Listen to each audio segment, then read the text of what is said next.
This video is on Chapter 48, Polar Coordinates.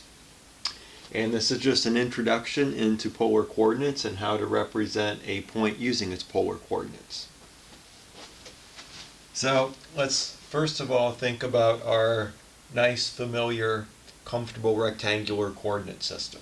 We have an x-coordinate and a y-coordinate, and so I've just drawn this in the first quadrant, but this is just the point xy, and now the polar coordinate is our theta, where what is r? R is the distance that the point is away from the origin, and theta is the angle that this line segment makes with the positive x-axis.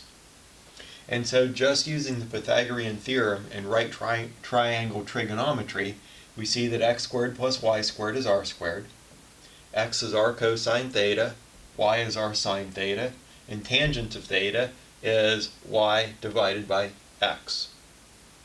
So this is just another way to represent a point in the plane. Example 270 has three parts. So part A is the point 2 pi over 4 in polar coordinates. Well, this means our point is 2 units away from the origin, and the angle that the line segment from the point to the origin makes with the positive x-axis is pi over 4. So if we start here at the point 2, 0 in rectangular coordinates and we think about the circle of radius 2, our point lives on that circle.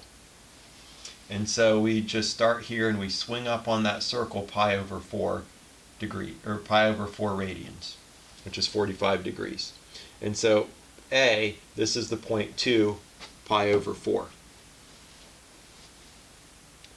2, negative pi over 2, means that this point is 2 units away from the origin, and the angle that it makes with the positive x-axis is negative pi over 2.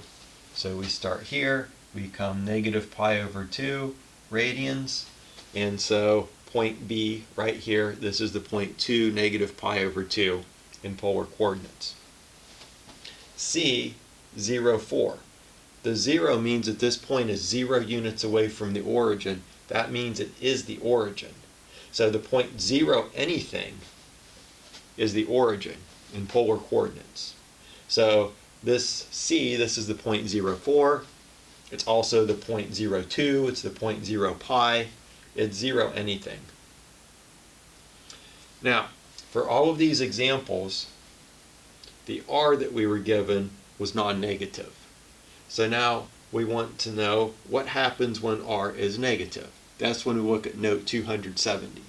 Note 270, if r is positive, then the point negative r theta is the same as r theta plus pi. So we'll look at some examples and I'll show you how to visualize that. Part A, we have negative 3 pi over 6. Well, first of all, let's look at the point 3 pi over 6. In polar coordinates, the point 3 pi over 6 is right here. We start on the circle of radius 3, we swing up pi over 6 radians. So this is the point 3 pi over 6. Now, add pi radians to that. Come around half of a circle, and now we're at negative 3 pi over 6. Also, you can think of this, draw a line segment from this point through the origin and come through the same distance. That's another way to visualize that. So this is negative 3 pi over 6. Finally, our last example, negative 2, negative 5 pi over 6. Well, first of all, let's find the point 2, negative 5 pi over 6. So we're on the circle of radius 2, and we start here, and we'll swing down negative 5 pi over 6 radians this way. So this is the point 2, negative 5 pi over 6. But what we wanted was negative 2, 5 pi over 6. So let's go pi unit, or let's swing around pi radians right here. So this is the point negative 2, negative 5 pi over 6. Or another way to look at this, draw the straight line through the origin, then go the same distance on the other side. So negative 2, negative 5 pi over 6. Another way to represent this point is, of course, the point 2 pi over 6. The thing about polar coordinates is the representation of a point in polar coordinates is not unique, as you can see. There are different ways to represent the same point. There are literally infinitely many ways to represent the same point.